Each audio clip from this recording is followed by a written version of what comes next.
खेसरा नंबर 4405 मौजा जाले, इसके ऊपर बिना किसी एनओसी के कंस्ट्रक्शन किया गया। सड़क का सरकारी भूमि है, बिना किसी एनओसी के रोड का कंस्ट्रक्शन किया गया, रेलवे ट्रैक का निर्माण किया गया। और आप बोलेंगे कि मेरे बात में कितनी सच्चाई और किस तथ्य के साथ मैं बात कर रहा हूं, तो ये उसके दस्तावेज हैं।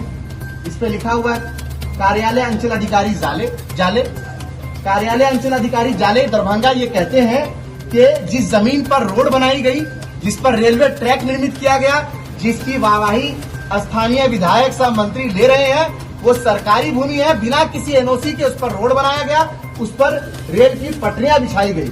आखिर किस बात की वाहवाही ले रहे हैं? आप तो कहते हैं कि हम सरकार है और सरकार अपनी भूमि किसी प्राइवेट कंपनी को बिना कोई पैसा लिए हुए, बिना किसी मुआवजा के दे रही है। और इतना ही नहीं, बिना एनओसी के उस पर यह कार्य किया गया। ये उसके दस्तावेज मैं आपके सामने रख रहा हूं, आप प्रेस वार्ता के बाद हमसे ले सकते हैं। और ये जो काम किया गया, ये सरासर Bihar public land encroachment act 1956 का उल्लंघन है और इसके तहत उन पर कार्रवाई होनी चाहिए, क्योंकि ये दोनों लैंड गवर्नमेंट का लैंड है जिसको इंक्रोच किया गया।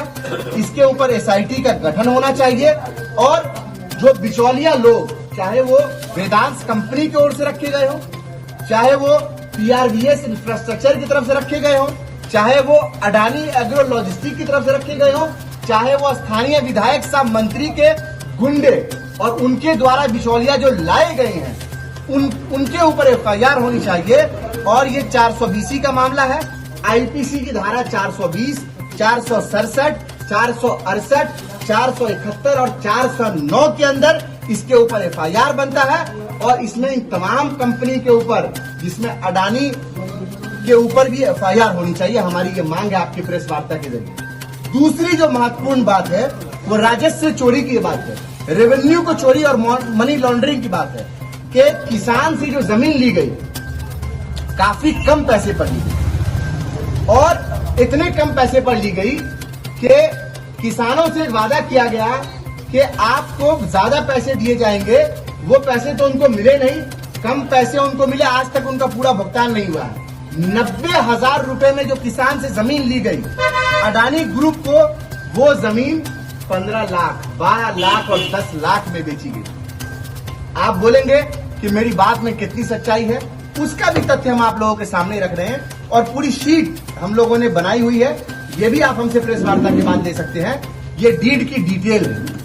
इस डिटेल के अंदर पूरी 94 भूमि का सारा डिटेल है कि कैसे इन 94 भूमि को किस तरह से हथियाने की कोशिश की गई और किस लो रेट में इन जमीनों को बिचौलिए के माध्यम से खरीदा गया। और महज 2 महीने के अंदर, 2 से 6 महीने के अंदर जिस भूमि की कीमत लगभग 90,000 में किसान से ली गई, उसको कैसे 10-12 लाख में बेची गई। ये पूरा मामला जो किसानों से जमीन ली गई वो 5 करोड़ 64 लाख में ली गई और ये रकबा 1235 डिसमिल का है। 5 करोड़ 64 लाख में ये जमीन ली गई और 2 से 6 महीने के अंदर लगभग 21 करोड़ में इस जमीन को बेचा गया। इसके आदेश के आलोक में एडीएम ने जमाबंदी को रद्द किया। एडीएम ने खुद से नहीं किया, 1 साल तक एडीएम सुनवाई को टालते रहे। तो मैं इस मामले में एडीएम के ऊपर भी जांच होनी चाहिए, इस मामले में सीओ के ऊपर जांच होनी चाहिए, इस मामले में तमाम उन पदाधिकारियों के ऊपर जांच होनी चाहिए जिनकी भूमिका संदिग्ध लगती है। जमाबंदी कैंसिल हो गई है। 20 मार्च को इसका ऑर्डर आ गया था सचिवालय की ओर से एडीएम साहब को कि आप इस पर जमाबंदी कैंसिल कीजिए। लेकिन मैं ये पूछना चाहता हूं कि ये जो लापरवाही हुई है और ये जो भ्रष्टाचार हुआ है, इसमें अब तक कोई एफआईआर क्यों नहीं? क्या इसमें एफआईआर नहीं बनती है? डीएम साहब इसमें एफआईआर क्यों नहीं कर रहे हैं? या सचिव ने भी माना है? एक और दूसरा लेटर मैं आपको दिखा रहा हूं। इसके जब हम लोगों ने बिहार लोक शिकायत निवारण अधिकार अधिनियम के तहत विभागीय सचिव और प्रधान सचिव को द्वितीय अपील दिया राजस्व एवं भूमि सुधार विभाग को, तो उनका ये रिप्लाई आया। उनका रिप्लाई आपके सामने है। इसी रिप्लाई में बताया गया कि इसको जमाबंदी को कैंसिल किया जाए। अगली सुनवाई जो एडीएम क्या थी वो 20 मार्च को थी, उसमें इसको कैंसिल करने के लिए कहा गया। इन्होंने भी माना है कि गड़बड़ी हुई है तभी जमाबंदी कैंसिल हुई है। अगर गड़बड़ी नहीं हुई होती तो जमाबंदी कैंसिल क्यों होती, रद्द क्यों होती? जमाबंदी तो रद्द करवाई गई, लेकिन किसी भी भ्रष्ट अधिकारी और पदाधिकारी के ऊपर कोई कार्रवाई के दिशा निर्देश नहीं आए। मैं ये पूछना चाहता हूं कि सरकारी जमीन को बेचना किसी और को या किसी कंपनी के नाम कर देना क्या कोई आसान बात है? अगर नहीं है तो कार्रवाई होनी चाहिए। इसमें एडीएम और डीएम साहब को कार्रवाई करनी चाहिए कि क्यों ऐसा हुआ और कौन कौन लोग से इसमें इन्वॉल्व हैं। मुझे मालूम है कि बड़े लोग इन्वॉल्व हैं, विधायक मंत्री लोग इन्वॉल्व हैं, सरकार इन्वॉल्व है, इसीलिए मामले में कोई कार्रवाई नहीं हो रही है। अगर इन्वॉल्व नहीं होते तो जाले के विधायक और वर्तमान में जो मंत्री हैं वो उनको पैसा कहां से आता कि नर्सिंग कॉलेज खोलते अपना बैठ के? आप लोग को मालूम नहीं है, लेकिन मैं बता रहा हूं कि अपना नर्सिंग कॉलेज बना रहे हैं, बहुत बड़ा सा आलीशान बंगला बना लिया, अलग अलग जगह पे भूमि ले लिया। कहां से पैसा आया? क्या ये पैसा जाले के गरीब मजदूरों का, किसानों का, उनकी मेहनत की कमाई हुई जमीन का पैसा से आप नर्सिंग कॉलेज और अपना घर बना रहे हैं? इस बात का आपको जवाब देना पड़ेगा।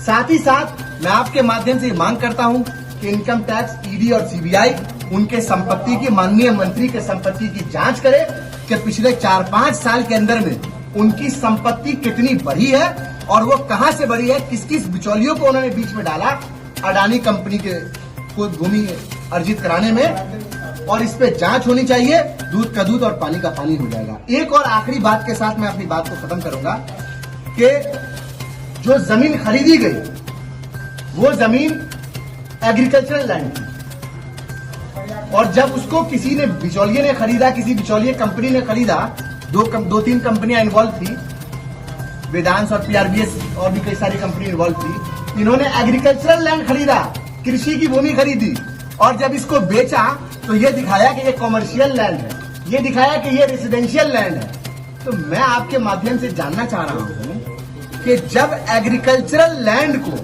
कोई व्यक्ति खरीदता है या कोई कंपनी खरीदती है तो उस पर रेसिडेंशियल कार्य करने से पहले या कॉमर्शियल कार्य करने से पहले उस जमीन का सीएलयू होता है, जिसको हम बोलते हैं चेंज इन लैंड यूज। तो क्या सीएलयू हुआ? जब आप जानकारी लेंगे तो आपको मालूम चलेगा कि चेंज इन लैंड यूज हुआ ही नहीं है। एक तरफ जमीन खरीदी गई, 2 महीने के अंदर बेच दी गई, किसी को 4, किसी को 6 महीने के अंदर बेचा गया बिना किसी चेंज इन लैंड यूज के।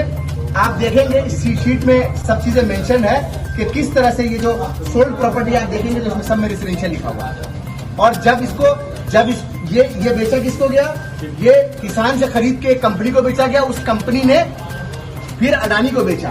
तो जब किसान से खरीदा गया तो ये तमाम जो जमीनें थी वो एग्रीकल्चरल थी, और अचानक से ये जमीन रेसिडेंशियल और कमर्शियल हो जाती है। तो मैं इस प्रेस वार्ता के माध्यम से आप लोगों के बीच यही रखना चाहता हूं, और ये पूछना, ये आखिरी बात, और ये बस यही पूछना चाहता हूं कि आखिर कार्रवाई कब होगी, एफआईआर कब होगा?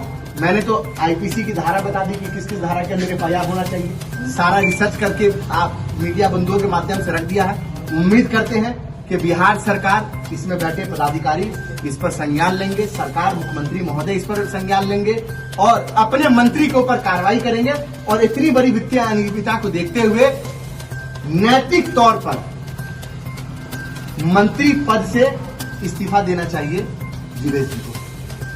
बहुत धन्यवाद आपका। ये जो आपकी जमाबंदी कैंसिल का, वो कितना जमाबंदी कैंसिल, टोटल जमीन का है या इसका रकबा है? इसका रकबा है जो इसमें आपको मेंशन है कि खेसरा नंबर 4405। पूरी जमाबंदी कैंसिल नहीं हुई? पूरी जमाबंदी कैंसिल नहीं हुई है। खेसरा नंबर 4405 का जो है वो आपको इलीगल कब्जा था, 103 जिसमें जमीन है, जिसपे इलीगल कब्जा है, सरकारी जमीन है, उसको किया गया, उसका जमाबंदी कैंसिल हुआ। और बाकी जो जमीन, चैनल को like, comment, share and subscribe जरूर।